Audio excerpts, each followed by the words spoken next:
Students will get tested one more time here at Spalding Gym before the Thanksgiving break. Testing will resume before classes start in January. Aurora Caraballo, KSC-TV. The college is opening up a vaccine clinic here at Spalding Gymnasium. All students need to do in order to get the vaccine is come in during normal COVID-19 testing times. No appointment required. Aurora Caraballo, KSC-TV.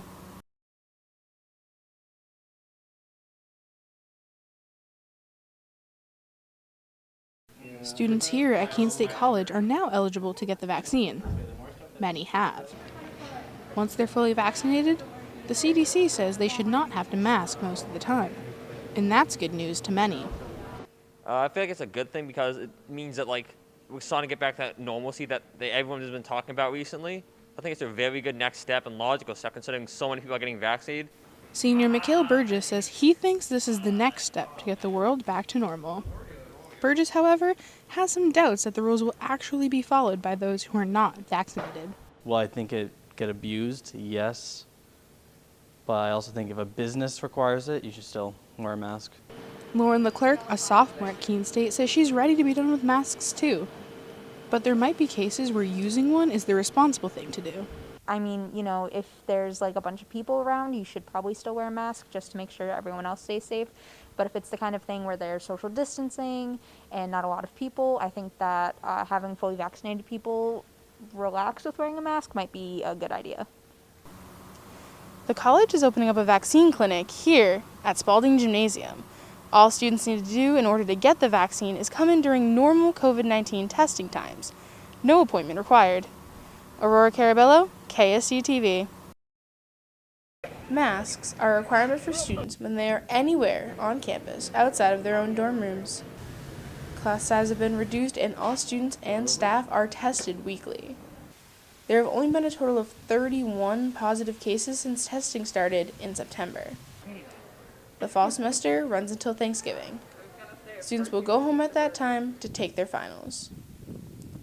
Executive Director of the Wellness Center, Dr. Brian Quigley, says testing will be a part of life on campus next semester too. So as people arrive, they'll do a pre-arrival test, and when they come in, they'll have a negative test in hand, and then they'll be folded into the weekly surveillance testing, just like we've been doing this fall. Project Manager for COVID-19 Management Response, Colin Burdick, says even though some people may be getting weary of COVID safety measures, everyone must stay vigilant.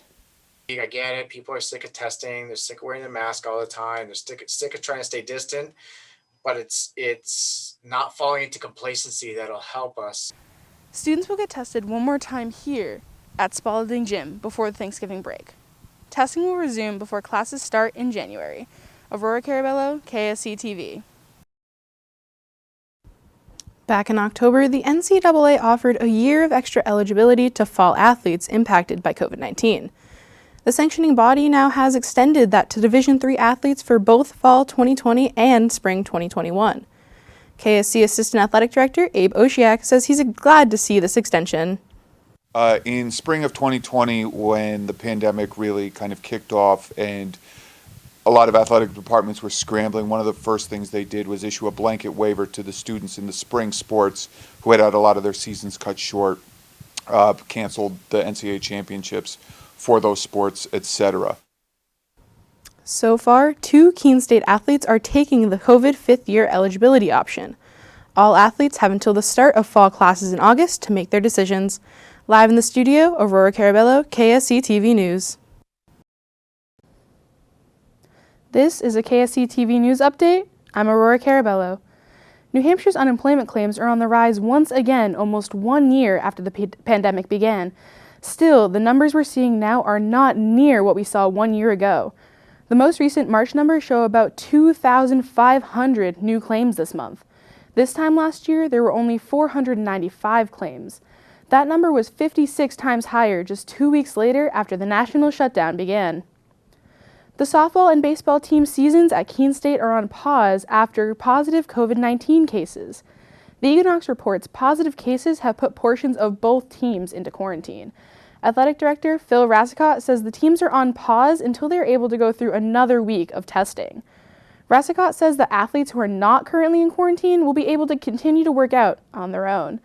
The delays are not expected to affect the game schedules beginning later this month. This has been a KSC TV News Update. I'm Aurora Caraballo. This is a KSC TV News Update. I'm Aurora Caraballo. 3 residents of Alpine Healthcare Center in Keene have died of COVID-19 complications. The Sentinel reports the center announced the deaths last week. Peak Healthcare owner Avi Goldstein says the outbreak began in the last week of February. 19 residents and 10 employees tested positive during the outbreak. Goldstein told the Sentinel that the residents who died of COVID-19 complications were in hospice care prior to the outbreak. The hotel and hospitality industry is starting to regain footing after an extremely challenging year. Travel restrictions at the beginning of the COVID-19 pandemic caused the hotel business to suffer. Many hotels lost staff and closed down as a result of the decrease in business.